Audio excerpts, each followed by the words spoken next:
sekali lagi saya katakan, terorisme ya, seperti kasus bom Bali, itu kaitannya dengan agama. Kok nggak ada kaitannya dengan agama? Aduh. Teman-teman ya, lihat ya teman-teman yang sudah nama-nama muslim, Nur Hasan ya, ya sudah mensupport kita. Artinya sudah banyak muslim-muslim yang ya akhirnya memang menyadari bahwa yang kita katakan itu benar. Makasih banyak ya Nur Hasan, Bang Nur Hasan, makasih banyak.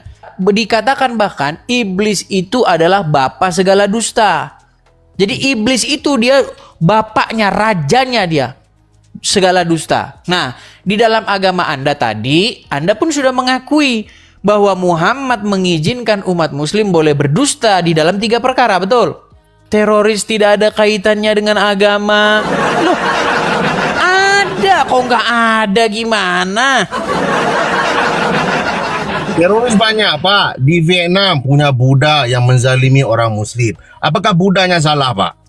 Bang, Di kita zaman- kita nggak bicara di dalam agama orang, Bang. Kita bicara di tempat kita. Anda di Malaysia, saya di Indonesia. Maksudnya Benar. saya berasal dari Indonesia. Benar, Pak. Nah, begini, apa yang terjadi di Malaysia dan di Indonesia itu saja yang kita bahas. Kita nggak usah bahas di negara lain, gini loh. Ya benar. Kalau di Yang- Malaysia, Pak, Di Malaysia Kalau di- terjadi tak, Bang? Di Malaysia terjadi tak terorisme? terjadi, Pak. Terjadi. Di Malaysia terjadi orang menggunakan. Apakah terorisme ada kaitannya dengan agama? Mereka menggunakan nama agama atas nama. Pertanyaannya, apakah terorisme ada kaitannya dengan agama? Kalau pada saya perlu dilakukan ketika perlu. Maksudnya gimana nih, Bang? Bang, pertanyaan saya bukan itu, Bang. Adakah kaitan terorisme itu dengan agama? Pada saya tidak, Pak. Tidak. Nah, ini makanya masalah nggak pernah kelar. Bukan, Pak. Kenapa masalah tidak pernah selesai, tak ada solusi? Karena kita tidak memandang agama dengan benar. Bang, saya katakan dengan tegas, terorisme itu ada kaitannya dengan agama. Karena apa? Karena ketika di persidangan, ketika Abang tahu bom Bali? Bali tahu Bali? Tahu, Pak. Nah, Bali itu pernah diguncang oleh bom 2 kali. Bali itu diguncang oleh bom. Ratusan orang meninggal dunia. Benar, Di Pak. persidangan, ketika disidang, itu penampilannya sangat muslim sekali. Jenggotnya, pakai baju islami. Kalau disidang, dalam persidangan tuh dia begini. Allahu Akbar, kok bilang nggak ada kaitannya dengan agama sih? Kita ini mau sampai kapan jadi begini? Bang, sekali lagi saya katakan, terorisme ya, seperti kasus bom Bali, itu kaitannya dengan agama. Kok nggak ada kaitannya dengan agama? Aduh. Pak, kalau saya bilang, Pak, orang Indonesia yang datang ke Malaysia mencuri, apakah saya boleh bilang itu perangnya orang Indonesia, Pak? Enggak. Ya, begitu juga, Pak. Kalau ada orang membunuh Ditanya di atas dia, agama gini, Islam, ditanya dia, apakah ada yang diyakini bahwa menurut yang tertulis di dalam buku ini bahwa orang Indonesia kalau ke Malaysia harus mencuri, ada nggak? Nggak ada. Iya, pastinya tidak, Pak. Nggak ada. Tak, nah, ketika para teroris itu ditanya, ya, ketika dia diwawancarai, dia mengutip ayat-ayat. Jadi Beda, Bang. Aduh, gimana gitu. Kalau saya bilang, Pak, kalau orang menggunakan agama itu tafsirannya, Pak, sedangkan tafsirannya lain. Bang, coba Benar, nih. kan? Bang, saya bacakan ayatnya. Perangilah orang-orang yang tidak beriman kepada Allah dan Rasul-Nya, yang tidak mengharamkan apa yang diharamkan Allah dan Rasul-Nya. Saya Benar. tanya sama Abang, berarti orang-orang tersebut perlu diperangi nggak? Bapak harus paham dulu, Pak. Yang boleh saya tambah, Pak? Bisa saya tambah? Bang, ayatnya jelas tuh. Gini aja, Abang ada Quran? Punya, Pak. Ah, bisa dibacakan? Qatilul lazina la yu'minuna billahi wala bil yaumil akhir. Oke. Itu, Pak. Jadi, Terjemahkan bahasa Melayunya. Qatilu itu bermaksud perangi, kan? Perangi Qatala. atau bunuh ya, perangi atau bunuh, betul? Mana? Di situ digunakan qatilu, Pak. Bila digunakan wazan af'ala, kan? Fa'ala, kan? Iya, Qatala, kotil berarti ada dua pihak, itu Pak. artinya maksudnya gitu loh, maksudnya bunuh, betul? Kalau dibilang uktulu lain Pak. Uktulu engkau kebunuh. Tapi qatilu berarti ada dua pihak Pak. Oke, apa kotilu? Artinya kotilu. Saling. Berarti ada dua pihak Pak. Oke, Kalau saya artinya perangi secara fisik, betul? Apabila ada dua pihak Pak. Apabila berlakunya dua pihak. Iya, artinya perangi secara fisik, betul? Benar. Pakai pedang, betul? Benar Pak. Bila Perangilah. berlakunya- Siapa yang harus diperangi, Bang? Disebut la yu'minuna billah kan, yang enggak beriman kepada Allah dan Rasulnya. Saya beriman nggak kepada Allah dan Rasulnya? Tapi abang bukan muharib Pak. Abang bukan orang yang memerangi.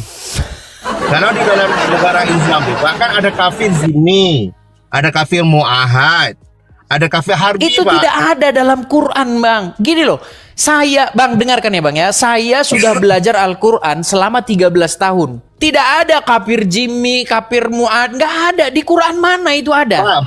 Pak bisa buka di surah Mumtahanah Pak. Silakan La coba. yanha- Surat berapa? Surat berapa ayat berapa? Biar kita buka. Surat berapa? Surah Al-Mumtahanah, saya surahnya enggak nombornya enggak Pak, tapi surah Mumtahanah Pak. Nah. Kejap saya buka. Berat mereka.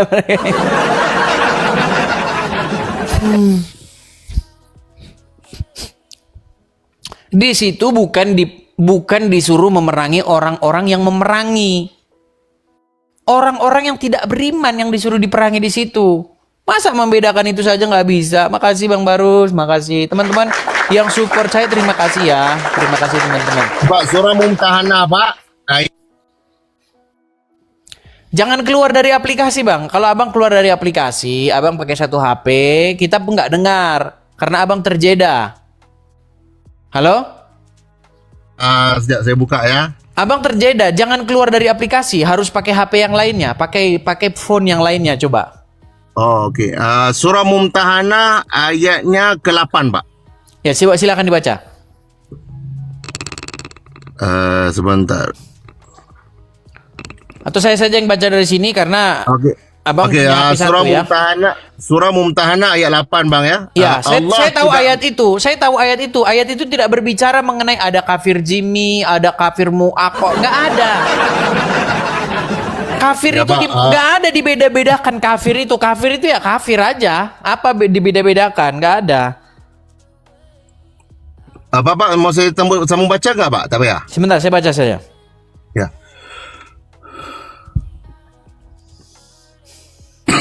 Oke, saya bacakan ya. Ya. Bentar. Sesungguhnya Allah tidak melarang kamu berbuat baik dan berlaku adil terhadap orang-orang yang tidak memerangi kamu dalam urusan agama dan tidak mengusir kamu dari kampung halamanmu. Sesungguhnya Allah mencintai orang-orang yang adil. Benar Pak. Jadi pastinya adil Pak. Jadi pastinya di situ ada kafir yang memerangi dan menghalau kau keluar dari rumah tempatmu. Ada kafir. Ini nggak ada kaitannya dengan itu, Bang. Nih, Bang.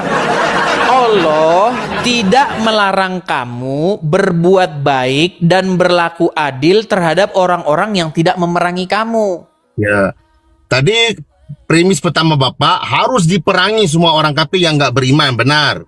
Tapi di ayat ini Allah kata Allah nggak larang. Berarti kamu harus buat baik kepada orang yang kafir tapi tidak memerangi kamu. Jadi ada dua konteks yang berbeza Pak. Oke, sekarang begini. Perangilah orang-orang yang tidak beriman kepada Allah. Itu kalimat perintah nggak? Ya, tapi itu kafirnya kategori apa Pak? Harus dipahami ayat itu. Karena Quran itu Di punya mana disiplin. kafir kategori seperti apa? Di mana yang dibilang kafir kategori apa?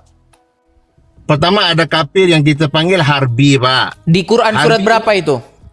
Ada kafir harbi, ada kafir zimmi, di mana? Di Quran surat berapa? Oke, kalau Bapak bisa buka di dalam surah Al-Hajj. Kejap Pak ya. Al-Hajj berapa? Kejap. Saya hafalin Pak Qurannya, tapi nomor-nomornya nggak ingat Pak. Ya nggak apa-apa. Bentar, Silakan, Pak, ya. coba dicari aja di Quran. Silakan. Sebentar Pak ya. Bisa dibuka surah Al-Hajj Pak. Ayat berapa? 39 Pak. Ayat 39.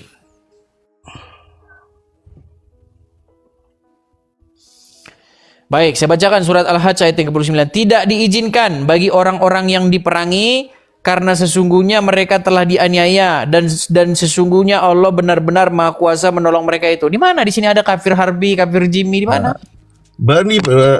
Berarti Pak, gini kita harus paham Islam tuh terasnya begini Pak. 3. Di ayat itu disebut diizinkan bagi orang-orang Islam itu memerangi mereka kafir kerana Islam itu dizalimi. Berarti bukan Islam yang memulakan pembunuhan. Konteksnya apabila Islam itu diperangi. Jadi Bapak harus paham. Coba gini aja, coba fokus saja dulu ke surat surat At-Taubah ayat 29. Bunyi ayatnya, perangilah orang-orang yang tidak beriman kepada Allah. Apakah saya beriman kepada Allah? Bapak tidak beriman, tapi Bapak tidak memerangi. Itu harus dipaham Pak dalam PK-nya Pak. Islam itu punya tauhid. Bapak harus paham ya. Islam itu punya tauhid, pegangan akidah. Punyanya PK, pelaksanaan kepada akidah itu Pak, kepercayaan itu. Ya, tapi sayang Bang, masalahnya begini. Masalahnya semua yang Abang katakan itu tidak ada di Quran gitu loh. Karena Ya, begini Bang, karena banyak sekali teman-teman muslim yang saya ajak ngobrol ini, banyak sekali kalau bicara nggak dari Quran. Karena mereka menganggap, aduh Quran ini kayaknya nggak bisa diterapkan ini. Jadi kita harus pelintir-pelintir begitu. Enggak Pak, kalau macam saya Pak, macam saya kalau mau memahami Injil Bapak, saya nggak langsung terus memahami terus daripada Injil Bapak. Pasti punya disiplin di dalam memahami kitab Injil Bapak. Enggak bisa sembrono saya ambil ayat ini terus peti-peti. Bapak edisi ayat ini kenapa bilang gini? Mesti Bapak harus terang sama Gini, saya. kalau Injil itu ayat yang satu dengan ayat yang satunya itu berhubungan. Kalau Quran enggak. Makasih Kak nih, makasih. Kalau Quran tidak Bang. Kadang ayat satu dengan ayat satunya pun nggak sama, nggak ada hubungannya. Betul tidak? Ya kalau mungkin betul menurut Bapak, mungkin nggak betul menurut saya gitu Pak. Kan kita nggak bergaduh, tapi kita meluruskan niat untuk mencapai kesepahaman Pak. Ya, tapi intinya beginilah Bang. Intinya yang mau saya sampaikan itu, janganlah Abang katakan bahwa semua agama itu sama. Jangan bilang begitu, beda. Kalau semua agama itu sama, hari ini kita Kristen, besok kita Islam. Karena kan sama saja. Kan Pada sama saya saja. sama, Pak, pada saya sama Pak, sebab semua agama itu mendidik manusia Pak untuk menjadi manusia. Tapi ramai tidak menjadi manusia Pak. Mulutnya ngomong keji, melihat nyalahin orang, enggak pernah melihat salah sendiri. Kerana itu Bang, agama itu datang untuk mendidik manusia Pak. ya, apa yang dididik dalam agama Islam? Contoh, boleh tak berdusta dalam agama Islam? Pastinya tidak Pak. Semua agama pun sama gibis enggak. Boleh Bang. Di dalam agama Islam, dengar deh Bang ya. Di dalam agama Islam, umat muslim itu menurut Muhammad dibolehkan berdusta di dalam 3 perkara. Betul? Ya Pak. Lanjut. Betul tidak? Saya pernah mendengarnya Pak. Nah, berarti umat Islam boleh tak berdusta? Akhirnya nggak boleh melihat pada keadaan Pak kan. Iya, tapi boleh atau tidak boleh? 3 keadaan itu apa Pak? Bila bisa dilanjut. Iya, boleh berdusta dalam 3 perkara. Misalnya ketika mendamaikan ada orang yang berkelahi atau berselisih, berdusta kepada musuh, kemudian berdusta dalam hal suami kepada istrinya atau istri kepada suami demi mencari ridho. Betul? Oke. Itu pada perkara yang baik kepada perkara buruk Pak? Maksudnya? Ya, menipu itu pada perkara yang baik atau pada perkara yang Bang Nur buruk Pak? Hasan, makasih Bang Nur Hasan. Sudah kedua kalinya nih Bang Nur Hasan. Teman-teman ya, lihat ya teman-teman yang sudah nama-nama muslim Nur Hasan ya. Ya sudah mensupport kita. Artinya sudah banyak muslim-muslim yang ya akhirnya memang menyadari bahwa yang kita katakan itu benar. Makasih banyak ya Nur Hasan, Bang Nur Hasan, makasih banyak. Begini Bang Muhammad, inti yang mau saya sampaikan begini. Jangan Abang bilang semua agama mendidik orang supaya baik. Tidak. Di dalam agama Kristen betul mendidik orang supaya baik. Karena di dalam agama kami dikatakan jangan berdusta, jangan mengucapkan perkataan dusta. Ya, kemudian dikatakan kalau iya bilang iya, kalau tidak bilang tidak. Dikatakan bahkan iblis itu adalah bapa segala dusta. Jadi iblis itu dia bapaknya, rajanya dia segala dusta. Nah, di dalam agama Anda tadi, Anda pun sudah mengakui bahwa Muhammad mengizinkan umat muslim boleh berdusta di dalam 3 perkara, betul?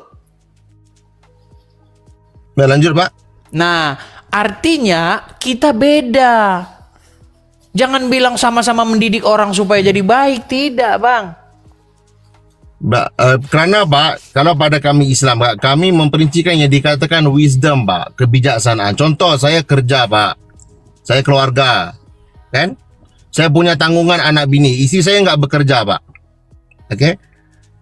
Jadi saya udah dibuang kerja Pak, udah dibuang kerja. Kalau saya pulang, saya bilang sama istri saya saya udah dibuang kerja. Apa perasaan istri saya Pak? Ketakutan. Jadi saya dibenarkan untuk tidak, abang nggak dibuang kerja, tapi saya memperbaiki diri, membuat yang lain. Iya, itu namanya berdusta tidak? Ada yang tersakiti nggak? Bukan, Ada kita yang nggak bahas, terzalimi nggak? kita nggak bahas ada yang tersakiti. Itu namanya berdusta tidak? Kalau pada bapak berdusta, ya dusta pada Oke, saya. Itu dusta itu baik tidak? Dusta, bagaimana Pak? Dusta itu baik, benar atau salah? Dusta itu? Dusta itu hukum asalnya tidak baik, tapi bergantung keadaan kan? Iya, makanya saya bilang karena di dalam agama Islam memang boleh berdusta. Makanya kalau ditanya dusta itu ya tergantung Oke keadaan. Pak, kalau saya bilang Kan Pak, sudah nampak perbedaan agama kita kan, Pak? benar Pak. Kalau contoh Iya. dibilang membunuh baik Pak. Membunuh. Ah, Definisi membunuh itu apa? jadi Bapak pergi pada definisi kan? Iya. Betul. Jadi Iya. kalau kita kata contoh begini. Misalnya ada kru fire squad, tahu nggak fire squad? Regu tembak Aha. Algojo. Nah, dia melaksanakan hukum untuk menembak orang, melaksanakan hukuman mati. Apakah itu bisa dikatakan membunuh? Nggak ada. Bapak bilang fire squad kan, tembak Iya. kan? Iya, tim tembak. Tim tembak kan, menembak mati kan? Ya, apakah dia membunuh namanya? Tembak itu perbuatan membunuh kan? Iya, makanya kita definisikan dulu apa yang Ya. dimaksud membunuh karena dia melaksanakan hukuman. Ya. Jadi begitu juga Pak. Kalau saya bilang tadi, Bapak makan ayam, membunuh nggak ayam tuh? Oh iya? Ya, tapi Tukang untuk tujuan potong baik ayam, benar. tukang potong ayam bukan saya yang Ya. makannya, tukang potongnya, Ya, benar. tukang jagal Ya. ayamnya. Ya, jadi yang menjual ayam, membunuh ayam, dipotong, dijual sama Bapak makan. Hmm. Jadi perbuatan membunuh salah, tapi Enggak tujuannya salah, baik. siapa bilang salah? Enggak salah. Di dalam agama kami boleh kami memakan yang seperti itu, hewan-hewan yang seperti itu. Ya. Karena itu memang diberikan kepada kami ketika diciptakan, diberikan itu semua supaya kami berkuasa atas ikan-ikan di laut, burung-burung di Benar. udara, atas segala yang ada di bumi. Manusialah Benar, Pak. penguasanya. Jadi yang saya bilang Pak, bukan saya kata pada ayam tuh tidak, pada perbuatan membunuh tuh, perbuatan membunuh. Tapi melihat kepada konteks, kalau pada makan, ya jadi makan jadi baik. Ya, kalau membunuh dalam hal orang nggak membunuh bersalah, iya, tapi kalau dalam hal berdusta, dalam keadaan bagaimanapun ya tidak boleh. Itu sama seperti taruhlah misalnya memfitnah Pak, gitu. Memfitnah. Gini Bang, Saya bagi Bapak dua memfitnah contoh dalam boleh, keadaan bagaimanapun nggak boleh. Saya bagi Bapak 2 contoh bisa Pak ya. Saya jual sama Bapak tisu ini ya. Beli satu, saya jual sama Bapak tisu ini satu Rp1.000 lah Pak ya. Saya tulis. Tapi saya memberi Bapak, saya menjual Bapak Rp2.000. Tipu atau tidak tipu? Ya tipu namanya itu. Tipu kan? Oke, itu tipu jelas. Berarti Maksudnya merugikan Bapak. maksudnya beli 1.000 dijual 2.000. Tipu kan? Itu bukan tipu, itu namanya mencari untung. Nah, bukan. Saya udah bilang sama Bapak ini 1.000. Tapi bila saya jual sama bapak, saya cakap ini 2.000. Iya, itu Berarti saya namanya mencari value, mencari nilai tambah. Lalu untungnya apa? Kita capek-capek kita belanja kita ini. Masa kita nggak jual untung gimana? Bapak, saya udah konfirmasi sama bapak, ini 1.000. Bapak udah setuju. Tiba-tiba saya tukar jadi 2.000. Menipu enggak? Enggak berpegang pada janji, betul? Oh, Saya nggak maksudnya harganya tertulis 1.000 tapi saya bilang 2.000 begitu. Ya, saya menjual Ya, sama itu bapak. namanya bohong. Ya. Kenapa? Karena merugikan bapak, benar? Ya. Ya, oke. Tapi kalau saya bilang, bapak, ini 1.000. Tapi saya bagi bapak 10. Saya bohong nggak? Saya jual ini 1.000. Bapak bayar saya 1.000, tapi saya bagi bapak 10. Itu tipu nggak? Saya jual 10 rupiah. Tidak. Saya susah paham kalau Indonesia. Saya cerita RM1 lah, Pak, ya. Isu ini saya jual pada bapak RM1. Saya cakap, Pak, beli ini RM1. Bapak setuju. Tapi bila sudah saya jual sama bapak, saya bagi 10 dengan RM1 juga, enggak perlu tambah uang. Saya menipu enggak? Tidak, saya namanya berbagi tuh. Jadi kalau pada nafsu menipu, kalau enggak cocok sama nafsu, engkau bohong. Tapi kalau pada nafsu seroka, orang ini bagus ini enggak menipu. Baik, saya kasih tes, saya kasih contoh, Tadi abang pulang ke rumah. Ya. Ternyata abang nih sudah dipecat lah, sudah diberhentikan dari pekerjaan. Ya. Terus abang bilang sama istri, enggak, masih kerja, belum dipecat gitu. Ya. Itu namanya membohongi istri enggak? Saya menggembirakan dia, Pak. Iya, membohongi istri enggak namanya itu? Bohong tapi menggembirakan dia, enggak biar dia sedih. Tapi iya, masalah itu lain. Saya tanya, berarti berbohong enggak itu? Kan saya udah bagi contoh yang sama, Pak. Sebentar dulu saya tanya. Kalau misalnya Anda bilang kepada istri informasi yang tidak benar, Anda sudah dipecat tetapi Anda bilang Anda tidak dipecat, berarti berdusta enggak kepada istri? Tidak berdusta, Pak, pada saya. Berdusta. Makanya saya bilang kan teman-teman kan, karena apa? Karena mereka sudah ngikutin ajarannya Muhammad. Jadi kayak begini. Kan tadi saya bilang, Pak. Coba, Pak, di dalam surat Al-Ahzab ayat 70 apa dikatakan? Apa, Pak? Surat Al-Ahzab ayat yang ke-70 apa dikatakan di situ? Kejap ya. Al-Ahzab ya. Ya. Al-Ahzab. Iya, karena gini teman-teman, karena mereka memang sudah dibolehkan berdusta di dalam 3 perkara itu. Jadi mereka karena ajarannya memang seperti itu, ya mereka akan berkelit bahwa berdusta itu baik gitu loh. Iya. Ya, wahai orang beriman, bertakwalah kepada Allah dan sentiasalah berkata pada perkataan yang baik, kan? Yang benar. Benar, Pak? Yang benar. Menurut Al-Quran disuruh mengatakan yang benar atau yang dusta? Ya. Benar tuh gimana, Pak? Benar tuh ada 3, Pak, pada tafsirnya, Pak. Ya. Benar. Apa itu benar? Kebenaran itu apa? Benar itu gini, kebenaran adalah ketika yang kita sampaikan itu sesuai dengan kenyataan. Contoh, kalau misalnya kita sudah dipecat dari pekerjaan, maka yang kita sampaikan kita dipecat dari pekerjaan, betul? benar. Nah, kalau kita dipecat dari pekerjaan, tapi kita jawab kita tidak dipecat, berarti itu mengatakan kebenaran tidak? Oke lah, saya setuju lah, Pak. Iya. Mungkin Makanya Bapak aku bilang. mungkin saya tewas, Pak. Mungkin saya tewas berhujat, tapi saya nggak mau berbohong. Nah itu, tapi dalam ajaran, kalau abang bagus nggak mau berbohong. Tapi dalam ajaran Muhammad kan boleh berbohong dalam 3 perkara itu. Saya nggak ikut Muhammad yang berbohong, Pak. Saya ikut Muhammad yang jujur, Pak. Nah itu dia. Akhirnya apa? Kita punya 2 versi Muhammad di sini.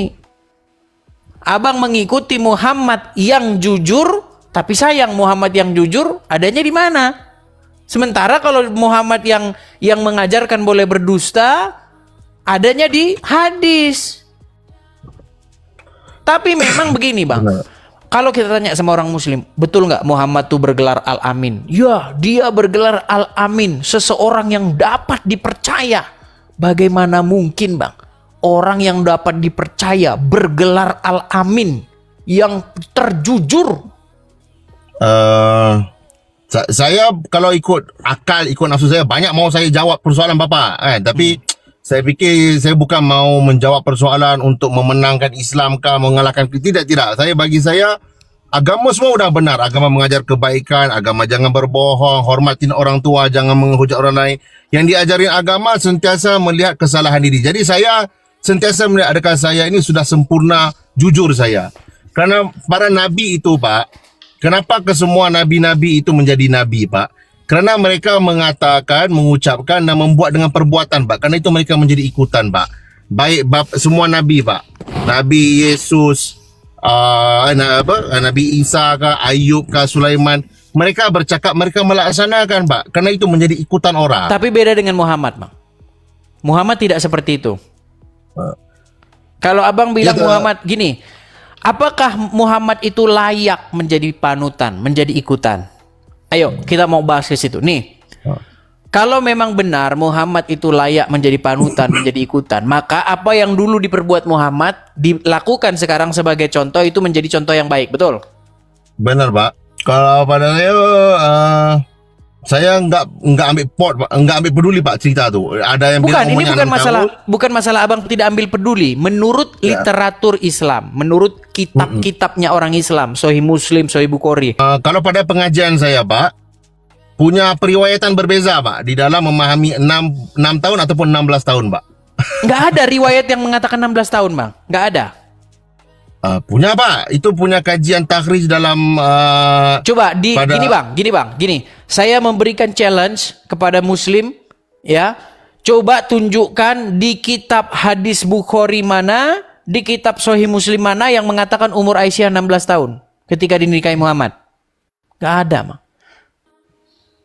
Nggak ada. Tadi abang barusan bilang, saya mau jujur, tak mau mengikuti Muhammad yang mengajarkan boleh berdusta dalam 3 perkara. Benar. Nah, sekarang abang tak mau, cuman hanya di ini saja, di bibir saja kan? Marilah kita jujur Bang. Ya benar Pak. Riwayat yang menceritakan Muhammad menikahi Aisyah pada Sahih Bukhari Pak ya. Dan Sahih Bukhari itu mempunyai ramai pensyarahnya Pak. Punya Ibnu Hajar, punya Mula Ali Al-Qari, punya As-Suyuti. Ramai Pak ulama yang mensyarahkan. Kesemuanya mempunyai pentafsiran yang berbeda Pak. Jadi kita nggak bahas saya, pentafsiran Bang. Kita nggak bahas pentafsiran. Kita membahas kitab Sahih Muslim dan Sahih Bukhari itu sendiri. Ya benar. Nah, apa yang tertulis dalam kitab Sahih Muslim, Sahih Bukhari? Berapa dia umur menikahi 6 tahun Pak. 6 tahun. Nah sekarang begini. Kalaulah Muhammad itu patut dijadikan ikutan. Kalaulah Muhammad itu patut dijadikan junjungan. Coba. Kalau kita sekarang menikahi anak umur 6 tahun seperti yang dilakukan Muhammad Bang. Apakah itu baik? Saya nggak mau kawin atau Muhammad kawin terserah dia, tapi nggak ikut itu. Makanya ku bilang Bang, layak tidak Bang dia dijadikan panutan, ikutan? Entah, terserah pada orang yang menilai Pak. Saya nggak ada masalah. Makanya begini Bang, makanya saya pelajari agama Islam, saya pelajari agama Kristen, saya baca, saya pelajari mana ini yang menjadikan harus dijadikan panutan atau ikutan. Apa kata Yesus di dalam Injil? Akulah jalan dan kebenaran dan hidup. Jadi Yesus mengatakan, akulah jalan dan kebenaran dan hidup. Muhammad tak ada mengatakan dia adalah jalan dan kebenaran dan hidup. Kan? Makanya saya mengajak begini Bang. Makanya saya mengajak supaya apa? Supaya abang ya, umat Muslim ya, abang ya. Mari kita mengikut Yesus yang terang-terangan, yang jelas-jelas mengatakan akulah jalan dan kebenaran dan hidup. Nah, kenapa abang malah mengikuti Muhammad sementara abang tak mau mencontoh perilakunya? Saya ikut semua Pak. Yesus saya ikut, Buddha saya ikut, Kristen semua saya ikut akhlaknya Pak. Saya enggak peduli soal tokohnya Pak. Saya udah kawin Pak. Enggak punya peluang. Loh, boleh tak punya istri banyak dalam agama Islam? Punya, tapi saya sudah sedar diri Pak. Satu aja nggak mampu. Bukan, maksudku di dalam agama Islam boleh tak punya istri banyak? Boleh kalau mampu. Boleh. Kenapa abang bilang gara-gara sudah punya istri? Boleh. Gini, ketika Pak, kalau mampu Pak kan? Ketika Muhammad menikahi Aisyah yang berumur 6 atau 7 tahun, apakah dia sudah beristri? udah meninggal lama kan istrinya kan? Bukan. Waktu dia menikahi Aisyah itu, keadaan Muhammad tuh sudah beristri atau belum beristri atau masih single dia? Istrinya udah mati. Khadijah kan? Selain itu masih ada istrinya yang lain, Bang. Benar, Jadi Kak. ketika Muhammad menikahi Aisyah itu dia statusnya sudah beristri. Makanya istri-istri Muhammad tuh sering bertengkar. Saya nggak ambil peduli istri-istrinya bertengkar. Saya pastikan istri saya nggak bertengkar sama saya, Pak. Muhammad udah selesai ceritanya, Pak. Bukan, istrinya Muhammad kadang-kadang saling cemburu dengan sesama istrinya yang lain. Ya, benar. Gitu Saya loh. tak tahu, Pak. Saya tak hidup saya aman tuh, Pak. Saya pun nggak berjiran sama Muhammad, nggak tahu istrinya Sama bergaduh. Bang, kita ini semuanya tidak hidup di zaman itu. Saya Ya. tidak pernah ketemu dengan Muhammad, tidak hidup sejaman dengan Muhammad. Begitu juga saya tidak hidup sejaman dengan Yesus. Kita semua melihat literatur. Kita Benar. semua melihat apa yang disampaikan kepada kita lewat buku itu. Benar. Nah, buku itu menceritakan demikian. Maksudku begini, Bang. Ada satu inkonsistensi di dalam diri Abang. Abang bilang, saya mau mengikuti Muhammad. Saya ikut Yesus, ikut Muhammad. Saya bilang, mustahil seseorang itu mengikut Yesus dan di saat yang sama mengikut Muhammad. Karena ajarannya beda. Beda 180 derajat. Tolak belakang, satu ke timur, satu ke barat. Nggak mungkin bisa mengikuti dua sosok Yesus dan Muhammad secara bersamaan, nggak mungkin. Pada saya, Pak, orang memandang agama kepada tokohnya, Pak. Yesus, Muhammad, Siddhartha Gautama, Mahabharata, macam-macam lah. Memahaminya melalui kitab Mahabharata, Smriti, Injil, Lukas. Kan? Pada saya, mereka tokoh-tokoh itu udah sempurna, Pak, perjalanan Tapi mereka. Abang sudah baca? Saya baca gitu-gitu saja, Pak. Intinya baca, Smritinya saya baca, Qurannya saya baca. Tapi Abang belum baca. Abang sudah baca nggak Injil itu? Saya udah baca, saya sekarang mau melaksanakan Injil dalam diri saya. Saya mau melaksanakan Quran dalam diri saya. Saya udah penat membaca, Pak. Membaca Gini. macam-macam informasi dapat. Ya, Jadi begini. yang Beda, Bang. Kalau di dalam agama Islam nanti dikatakan bahwa di kehidupan yang akan, berarti Abang percaya nggak dengan kehidupan yang akan datang? kehidupan yang akan datang. Saya enggak memikirkan, saya hanya memikirkan saat ini saya hanya melaksanakan kebaikan kepada diri saya, Pak. Ya, Saya enggak menghujat tujuan orang, gini. mencari Tujuan kita melaksanakan apa yang tertulis dalam kitab-kitab itu karena kita percaya kan bahwa hidup ini tidak berhenti pada saat kita meninggal saja, betul? Benar, Pak. Ah, kita percaya ada hidup lagi, ada penghakiman, betul? Benar. Ah, kalau Abang percaya dengan itu, ya, apa nanti diberikan? Apa rewardnya itu apa nanti diberikan kepada orang-orang yang percaya seperti itu? Apa rewardnya? Saya udah apa? enggak mau pada saya, Pak. Orang percaya saya melaksanakan apa yang dipercaya, Pak. Kalau saya percaya Tuhan saya maha berkuasa, Tuhan saya maha melihat, saya sentiasa melihat perbuatan saya, Pak. Saya sentiasa meneliti saya buat terbaik ataupun tidak. Ketika saya berbicara sama Bapak, saya sentiasa menilai diri saya. Adakah saya sudah berkata yang baik kepada Abang Edisi? Adakah saya sudah menggunakan bahasa yang paling baik untuk dipahami? Saya enggak mau, saya percaya Tuhan saya betul, itu Tuhan saya yang betul. Saya sudah betul atau belum?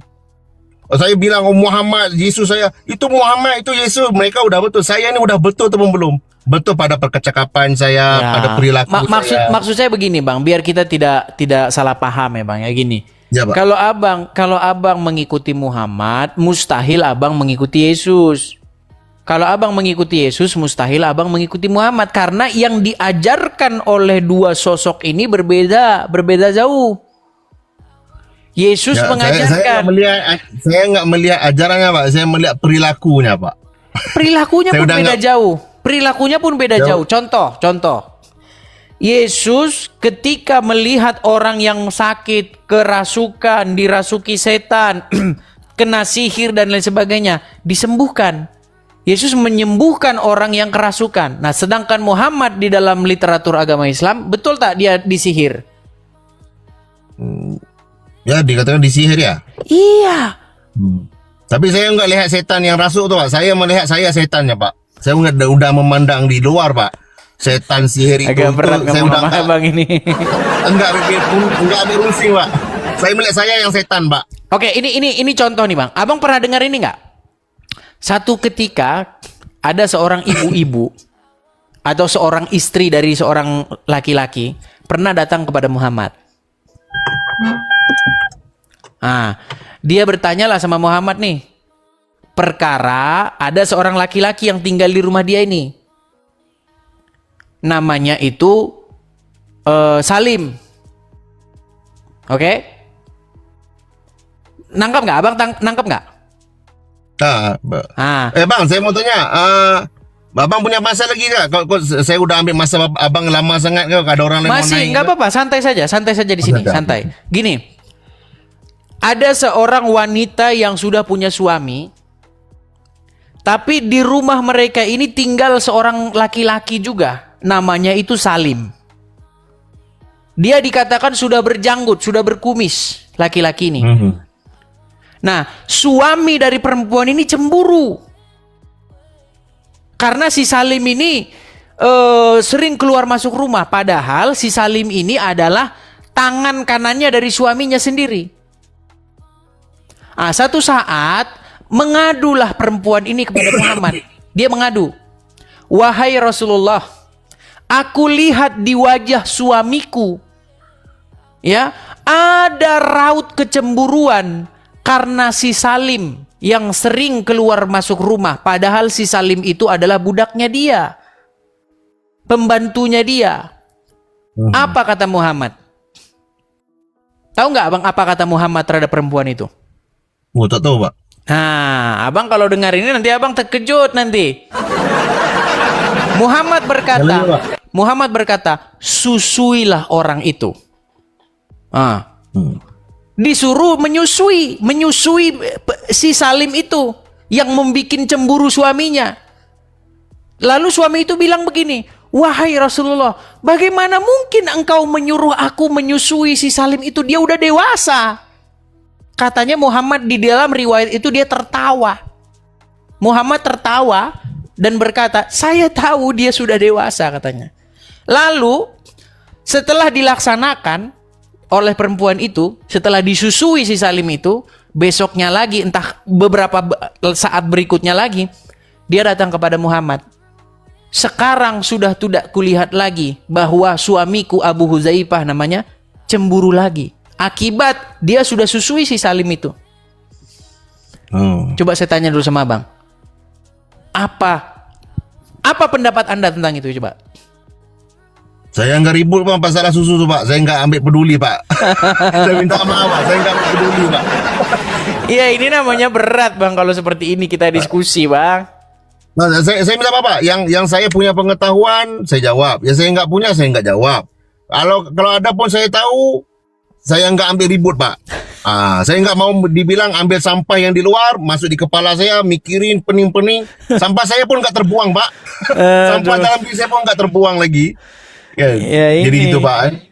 Coba kita dengar nih ya. Nih. Ikhwan balik yang sudah besar agar menjadi mahram susuan sesuai hadis. Sebentar, saya putarkan ya. Ustaz, bagaimana teknik aturan pemberian ASI untuk ikhwan balik yang sudah besar agar menjadi mahram susuan sesuai hadis Salim Maula Abi Hudzaifah. Jadi masalah susuan, saudara susuan, maka yang pendapat jumhur ulama bahwasanya seorang baru bisa atau anak bisa menjadi anak susuan kalau dia menyusui jika umurnya kurang dari 2 tahun. Kurang dari 2 tahun. Ini hukum asalnya.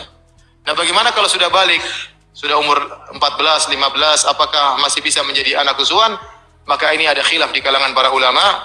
Namun pendapat yang dirojikan oleh Ibnu Taimiyah, dan ini pendapat Aisyah radhiyallahu taala anha berdasarkan hadis Salim Maula Abu Hudzaifah, itu boleh kalau ada kondisi yang mendesak. Kondisi yang mendesak misalnya seseorang mengangkat anak. Anak itu sudah lama tinggal dengan dia sehingga seakan-akan dia benar-benar orang tuanya. Ya. Maka dalam kondisi begini sang anak boleh menyusuin meskipun sudah dewasa agar dia menjadi sudah dewasa, walaupun sudah dewasa boleh menyusui. Coba abang tanya dulu bang, gini bang, kalau ada wanita dewasa disusui oleh pria dewasa, apa yang terjadi, Bang? Wanita disusui oleh lagi. Jadi tak enak lah kita ngomong-ngomong macam begini, Bang. Ya kan? Apa yang terjadi? Coba. Ya. Saya nggak pikir, Pak. Saya nggak ambil tahu tuh, Pak. Saya minta maaf, Pak. Saya bukan mau melindungi Islam tak. Yang kalau Bapak bilang salah, kalau salah tetap salah. Kalau benar benar. Makanya gitu, aku Pak. bilang Nggak- tadi, Bang, layak tak Muhammad tuh dijadikan ikutan. Ya. Terserah Bapak. Kan saya pun nggak Oke lah. Tapi intinya begini, waktu masih berjalan, hidup masih berjalan. Makanya aku bilang sama Abang, saya memberitahu tentang kebenaran tentang nama Yesus. Apa yang Yesus katakan. Akulah jalan dan kebenaran. Ya kan? Makanya barang siapa yang percaya kepada Yesus, itu tidak akan binasa. Makanya Abang, saya bilang sama Abang, yang harus Abang ikuti, yang harus Abang jadikan panutan, ikutan, seharusnya adalah Yesus, Bang. Makanya saya ajak kepada Abang, marilah mengikuti Yesus. Berhentilah Abang mengikuti Muhammad. Saya udah nggak ikut Muhammad, Pak. Nah, sekarang udah nggak mengikuti Muhammad. Saya ikut Imam Muhammad. Saya melaksanakan yang dikatakan Muhammad itu terpuji, Pak. Muhammad itu maknanya terpuji. Bang, Apa yang kalau terpuji bagaimana mungkin bisa kena sihir, Bang? Saya nggak bicara Muhammad tuh, Pak. Saya nggak bicara Muhammad yang meninggal. Saya bicara bagaimana saya menghidupkan yang terpuji di dalam diri saya, Pak. Muhammad kah, Yesus kah, Nabi kah, itu mereka udah selesai, Pak. Perjalanan hidup mereka udah selesai, menjadi sejarah. Jadi sekarang ini yang kita harus hidupkan. Kalau Yesus tidak selesai, iya bedanya begini. Kalau Muhammad memang sudah selesai, sudah nggak ada, sudah jadi bahkan sudah jadi kerangka di kuburannya kan. Kalau Yesus kami, Bang, Yesus kami itu hidup. Makanya dia di dalam Bible kami tertulis bahwa dia bangkit dari antara orang mati. Seandainya Yesus kami di kuburan, seandainya Yesus masih ada di kuburan, menjadi kerangka, menjadi tulang belulang, saya nggak usah saya beragama untuk apa? Ngapain saya ngikutin orang mati? Untuk apa saya membuat diri saya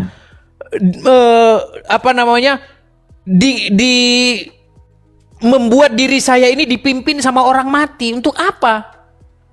Makanya kami orang Kristen, Bang, kami percaya Yesus tuh hidup. Dia mengalahkan kematian itu, mengalahkan maut. Makanya dia berkuasa atas maut. Satu-satunya yang tak bisa dilakukan manusia itu adalah hidup lagi dari matinya. Itu tak bisa dilakukan manusia. Permasalahan umat manusia dari zaman dulu sampai zaman sekarang, mereka mencari cara bagaimana kita ini tak takluk kepada maut nih. Bagaimana kita supaya kita menang mengalahkan kematian? Tak bisa manusia sampai sekarang 2025 nggak ketemu caranya.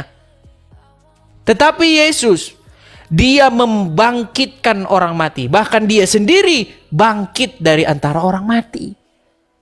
Makanya berbicara tentang Yesus, berbicara tentang harapan, Bang. Jadi kami orang Kristen tuh, Bang, punya harapan. Ada harapan, ada terang, yaitu ada kebangkitan. Nah, sementara dalam agama Islam, Bang, apa harapannya, Bang? Bang, boleh saya tanya, Bang? Silakan. Abang lagi berdoa, Bang. Abang berdoa. Sampai sekarang masih berdoa lagi, Bang. Oh ya? Saya udah nggak berdoa, Bang. Nah, makanya aku bilang abang ini udah agak lain. Saya udah nggak berdoa, Bang. Saya udah nggak berdoa. Abang masih pada sholat? Ya? Abang masih sholat? Sentiasa sholat, Pak. Sentiasa sholat. Berarti sholat terus ya? Saya sentiasa, setiap saat saya sholat, Pak. Yang berwaktu dan tidak berwaktu, Pak. Yang maksudnya yang sholat begini, masih nggak? Ya, benar. Itu pun masih, sekarang pun saya sedang sholat, Pak. Nah, ketika abang sholat, abang begini-begini itu fungsinya apa? Itu menyatakan diri yang satu, Pak. Tauhid. Di mana dalilnya? Ayatnya di mana? Apa, Pak? Dalil atau ayatnya mengatakan itu mana? Dalil untuk apa? Tangan. Oke, gini begini. Begini apa maksudnya? Terus begini, apa begini? Apa untuk apa biar apa? Ini ya. Kalau pada saya pengajian saya Pak, ini kita udah menyerahkan segala-galanya Pak. Kalau Bapak ditambah polisian, angkat tangan. Jadi ini udah matikan diri Pak, udah nggak pikir lagi pujian, kejian, dunia, duit. Ya terserah aja ketetapan Tuhan. Iya, tapi dalilnya di mana? Ini itu hadis kan ada pada Sayyidina Utsman. Nggak ada dalilnya bahwa gerakan ini artinya kita menyerah seperti mau ditembak pun. Nggak ada. Ya Pak, yang dibilang Bang, yang dibilang di dalam hadis, idza kabbara fakabbara, summa yada'ul yadahul yumna alal yusra, gitu Pak. Memang nggak dijelaskan maknanya Pak, tapi orang memahami ibadah ini untuk apa Pak? Solat, apa tujuan solat itu Pak? Memang nggak dijelaskan solat gini. Tapi di solat itu tujuannya mencegah diri kamu jangan melakukan keji dan mungkar. Nah, itu pengertian sholat. Nah, dari Ya. gini, coba ada nggak sebuah research yang membuktikan bahwa kalau orang begini, lalu begini, itu bisa mencegah perbuatan mungkar? Ada nggak? Enggak. Nggak Sedangkan di dalam ada. Lalu bagaimana itu dikatakan bahwa itu pengertian sholat? Pak, kalau di dalam semua dunia Pak, ramai orang kalau Islam bilang solat Pak, kan? Di agama lain bilang sembahyang. Sama aja Pak, solat Arabnya. Melayunya bilang sembahyang. Tapi ramai tak orang solat mencuri, membohong? Ramai. Ramai tak orang sembahyang, orang Hindu, orang Buddhis, orang Kristen sembahyang tapi korupsi? Banyak tak?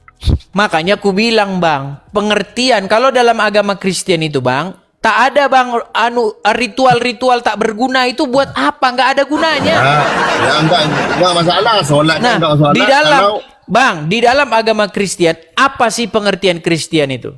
Kristen itu artinya pengikut Kristus. Kristus itu sang Mesias. Itu merujuk kepada satu sosok, yaitu Yesus.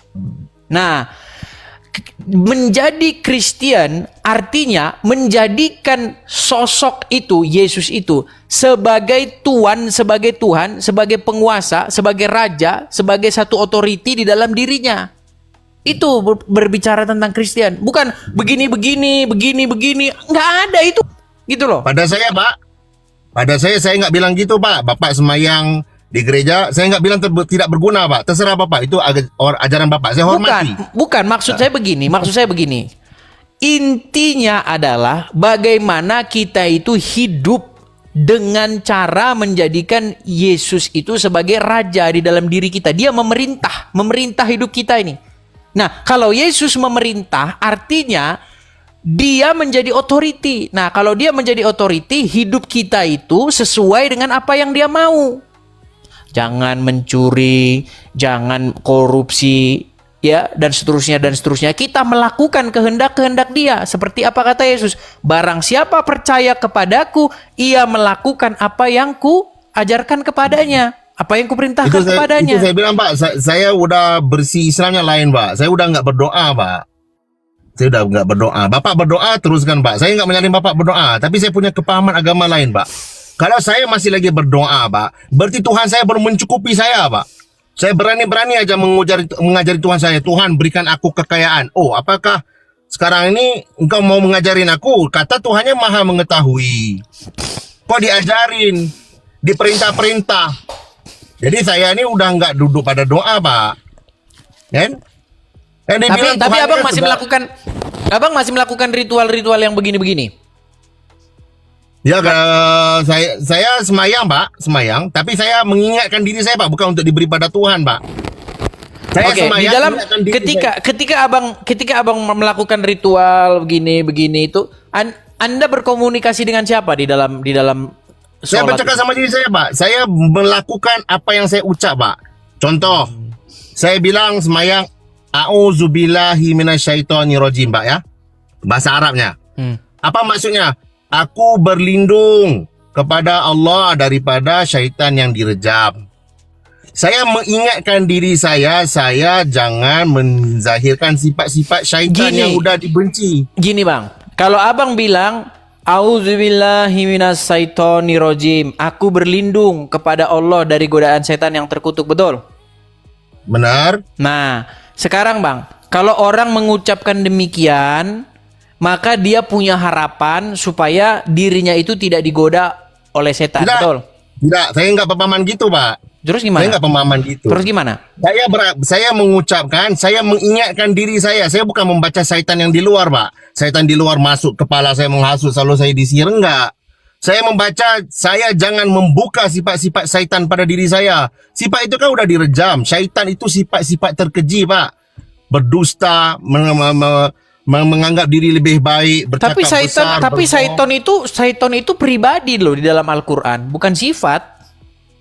Syaitan tuh di dalam Quran dibilang, Di dalam Al-Qur'an ketika Allah telah menciptakan Adam, maka Allah memerintahkan kepada para malaikat untuk bersujud kepada Adam itu. Benar. Nah, kecuali iblis. Benar. Nah, berarti syaitan atau iblis itu kan pribadi.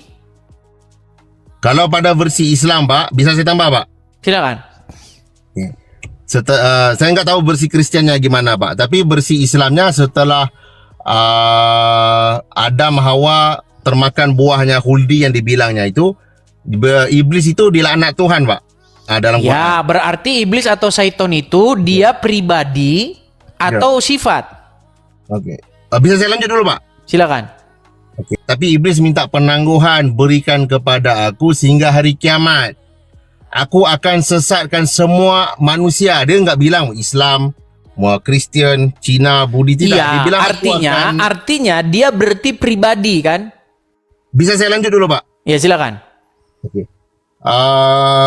Aku akan menggoda semua yang bernamanya manusia. Enggak pakai engkau pandai kah, miskin kah, kaya Iya, kah. saya setuju. Nanti- Gini, maksudnya begini, Bang. Artinya Bisa syaitan tambah dulu, Pak? itu Bisa saya Silakan, tambah ya. dulu. Silakan.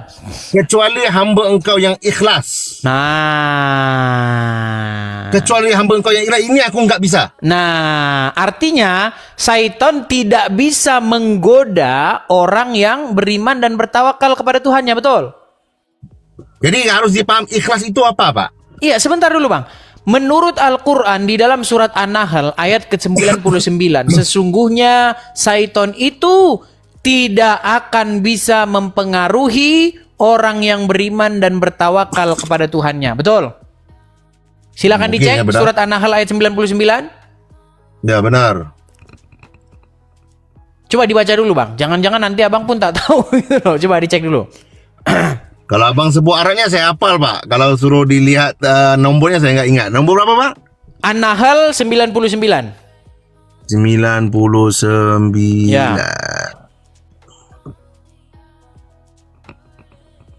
99 ya, Bang, Ya.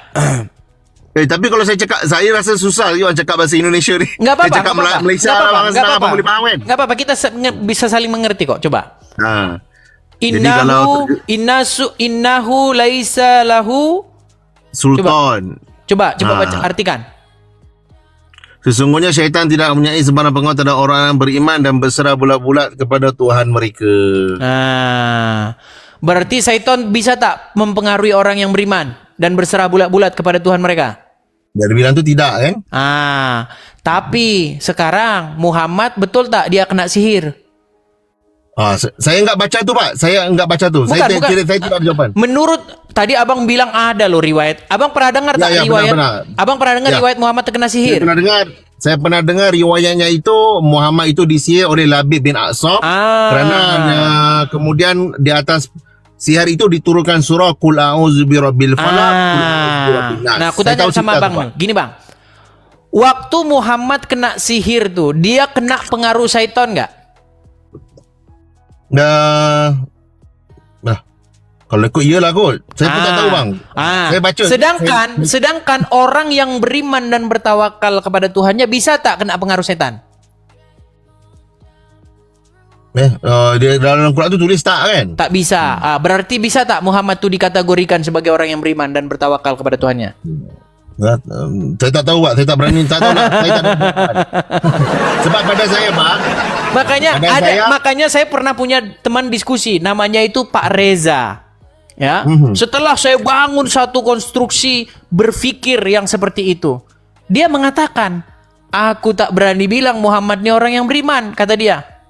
Kenapa aku tak berani mengatakan Muhammad orang beriman, kata dia? Karena surat An-Nahl bilang tak bisa orang yang beriman itu dipengaruhi setan. Sementara menurut riwayat hadis Muhammad terkena sihir. Kita tahu sihir itu datang dari setan, betul? Sihir nih Pak, kalau pada saya Pak, orang memahami sihir ini guna-guna Pak, pengasih. Orang paham sihir ini guna-guna Pak. Tapi Hantu intinya datang. gini lah Bang. Tapi intinya karena kita sudah panjang lebar, mungkin teman-teman yang Ya, lain ya. mau masuk gini Bang. Intinya saya ajak Abang, saya sebagai seorang Kristen ya, saya ajak Abang, mari kita mengikut Yesus. Gitu Bang. Karena Yesus itulah yang betul-betul jalan kebenaran dan keselamatan. Ya, Yesus mengatakan, "Akulah terang dunia." Yesus mengatakan, "Akulah kebangkitan dan hidup. Akulah jalan dan kebenaran." Ya, seperti itu. Jadi saya undang Abang untuk mengikuti Yesus supaya Abang berjalan di dalam kebenaran. Seperti itu, Bang. Terima kasih Pak atas undangannya Pak. Saya akhiri 3 perkara Pak. Silakan. Yang pertama saya sebutkan, saya nggak peduli apa agama, karena bagi saya kelak Tuhan nggak kita datang di dunia nggak punya agama. Kita datang-datang bogel, balik nanti bersendirian. Yang harus dipikirin, apakah aku udah jujur pada diri aku setiap saat, setiap detik. Tuhan nggak tanya engkau mazhab apa, agama apa. Tuhan tanya apa engkau buat di dalam hidup engkau. Bertanggung jawab pada keluarga. Bagaimana engkau menggunakan pandangan engkau, mata engkau, melihat pada yang baik atau engkau melihat kepada perkara-perkara yang nggak baik, melihat salah orang atau melihat salah diri. Punya mulut, digunakan untuk apa mulut itu? Punya telinga, digunakan untuk apa telinga itu? Itu yang ditanya di Tuhan. Pada saya. Nombor 2, syaitan yang di luar tuh nggak susah diribut. Saya udah hidup sekitar 40 tahun Pak. Saya nggak jumpa orang mati disebabkan sihir Pak. Hospital bilang sertifikat, ya ini udah mati karena sihir. Ini mati ya diganggu hantu. Enggak Pak. Matinya kolesterol, kencing manis. Jadi kenapa? Karena mengikut hawa nafsu Pak. Jadi hawa nafsu pada saya, syaitan iblis itu hawa nafsu tuh Pak. Cakap enggak pikirin orang, perasaan orang. Cakapnya hanya sentiasa dia paling betul. Enggak orang yang enggak salah. Itu pada saya itulah iblis Pak yang harus dikesan dalam diri Pak. Agama umum semua udah terbaik Pak. Buddha kah, Kristian kah, Hindu kah, Islam udah baik, semua udah baik. Jadi yang harus dipikirin gini, gimana aku ini? Udah aku bertanggung jawab di atas segala diri aku. Syaitan yang di luar tuh jangan diributkan. Yang harus dipikirin syaitan di dalam diri ini. Karena syaitan ini maksudnya menyelentong Pak. Saya contoh, saya udah memberi sama Bapak uang. Jadi sepatutnya kalau pada ikhlas Pak, saya udah memberi tanggung jawab Abang mau pulang sama saya. Mau pulang, nggak mau udah. Tapi kalau saya syaitan saya nampak muka Abang udah saya udah benci. Kenapa? Saya terkesan di dalam hati. Udah nggak ikhlas Pak, memberinya nggak ikhlas. Tadi dibilang iblis nggak berjaya goda orang yang ikhlas. Iya, Saya tapi memberi Bapak uang. itu terjadi kepada Muhammad masalahnya. Itu terserah ke Oke lah. Muhammad lah, saya nggak peduli. Oke lah Terima Bang, kasih, Bang, atas tapi jemputan. intinya yang saya bilang begini Bang. Intinya begini, Yesus datang tidak membawa-bawa agama Bang. Ya, keselamatan itu bukan karena kita beragama apa. Keselamatan itu karena kita hidup sesuai dengan apa yang diajarkan oleh Yesus. Jadi makanya supaya kita menjadikan Yesus sebagai panutan, sebagai Tuhan, sebagai juru selamat kita. Seperti itu. Makanya aku bilang sama Abang, ya saya mengundang Anda lah. Yesus pun tak bawa-bawa agama, Pak. Ya, kamu harus beragama ini terus begini. Yang bawa-bawa agama itu kan di dalam agama Anda. Ya kan? Barang siapa yang mati dalam keadaan Islam, itu kan agama kan gitu. Oke lah, gitu aja Bang ya. Kita kasih kesempatan kepada muslim yang lain Bang ya. Terima kasih Bang atas undangannya. Sama-sama Bang. Minta maaf kalau bicaranya tersalah. Sama-sama Bang. Kalau ada kata-kata yang salah, maafkan Bang ya. Jumpa lagi Pak. Selamat malam. Oke, terima kasih Bang. Terima kasih. Oke. Saya turunkan Abang turunkan? Ya, saya turunkan nggak apa-apa Bang. Saya turunkan nggak apa-apa. Terima kasih, selamat malam, Pak. Sama-sama Bang. Selamat malam. Selamat malam.